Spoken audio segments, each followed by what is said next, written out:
I've got a corporate account which I make payments to Valor, Luno, as well as TD Markets from. I do not ever receive EFTs into that account for a peer-to-peer trade.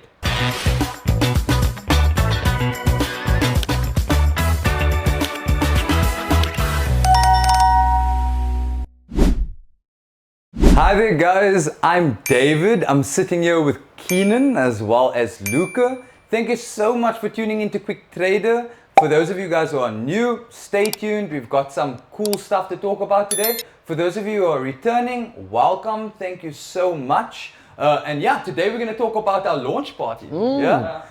For those of you who are viewing and went to our launch party, you can attest to what a success it was, man. And all the people who came to the launch party are still in our webinars that we have every single day. Yeah. So for those of you who are worried about like the mentor pricing, every day at 7 p.m. we've got a live webinar where we're teaching you how to set up trades to buy, trades to sell. We're also teaching you the relationship between your crypto exchange platforms, your peer-to-peer platforms, and your bank account.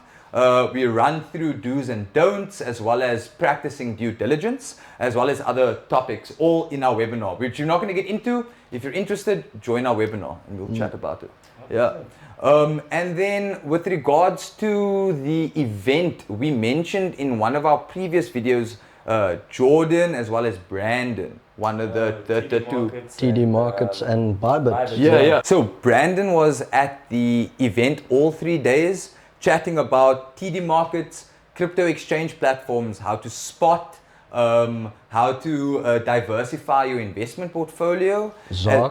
ZOC, yes. The South African Rand stable coin. It was very interesting to see.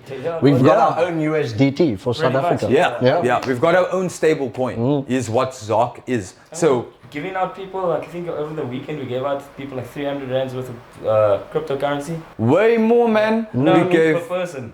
Oh, per person. Yeah. So TD Markets gave a giveaway of 100 rands worth of ZOC to everyone who came to the event, mentees and mentors included. Thank you so much for coming through to the event. For those of you who did, if you weren't able to come to the event, that's okay. It's not the end of the world. We've got our webinars happening every night, 7 p.m. with yours truly.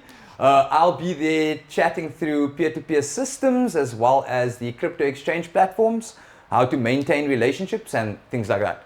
But yeah, we're going to continue into our second part of the video, which is how the benefits of using a specific peer-to-peer bank account, meaning not accepting money into different bank accounts, but having a bank account for receiving bank transfers and EFTs for the sale of your cryptocurrency. We have touched on the importance of using a specific peer-to-peer bank account.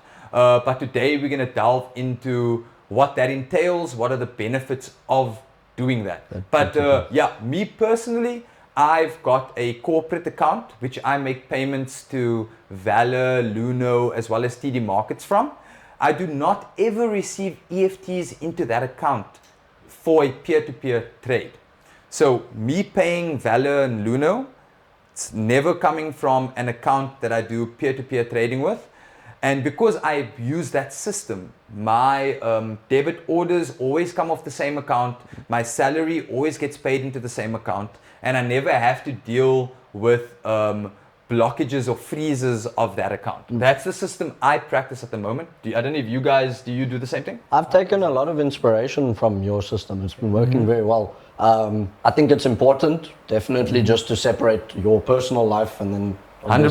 P2P. You've got your business account because P2P is your business. It's for a reason. So imagine receiving funds into like an account that, like, for example, Luca, that you pay your daughter's school fees out of, or an account that your medical aid gets paid out of. First of all, imagine now what the bank's going to think, because they're used to seeing X amount come into my account. They don't know that I'm doing peer-to-peer. I'm making a percentage of that.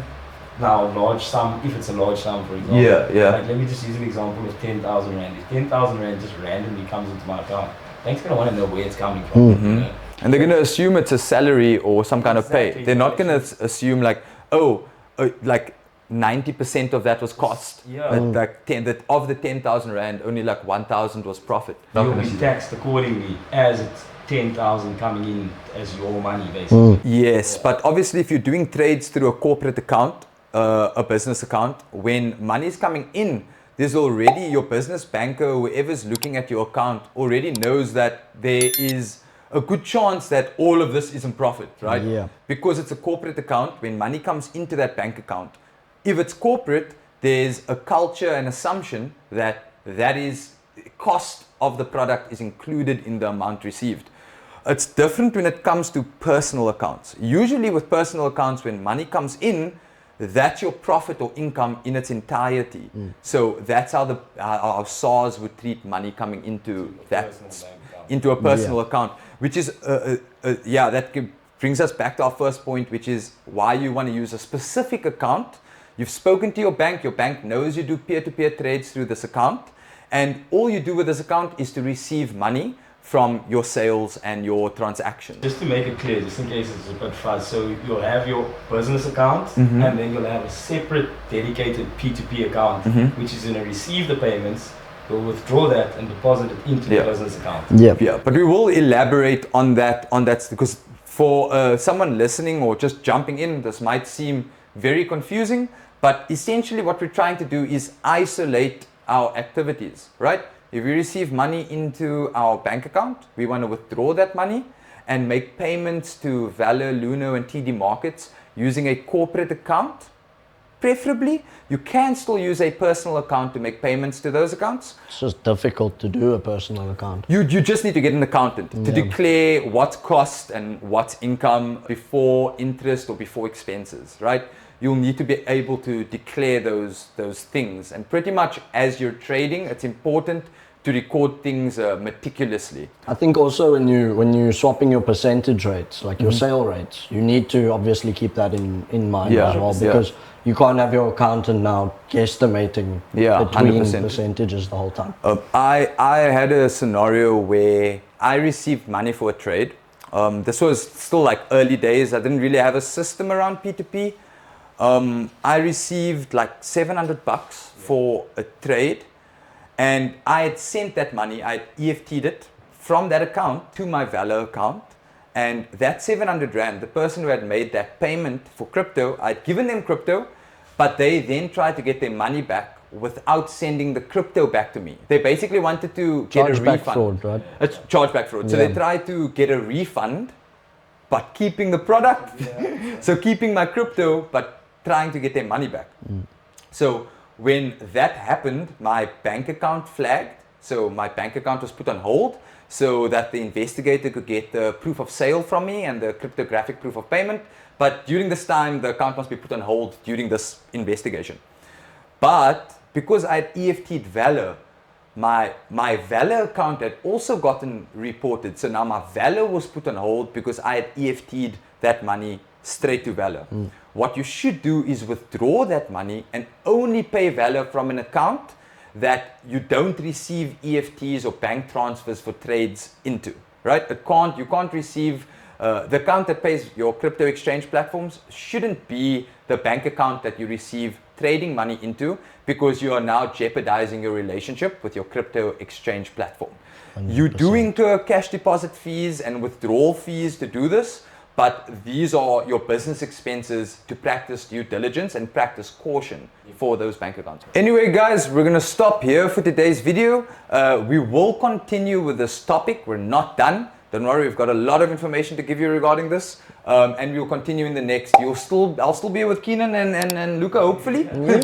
But yeah, guys, if you enjoyed today's video, please pop a like and subscribe if you haven't. Please support our socials. They are in the description below. Thank you. Cheers, guys. Goodbye. Bye.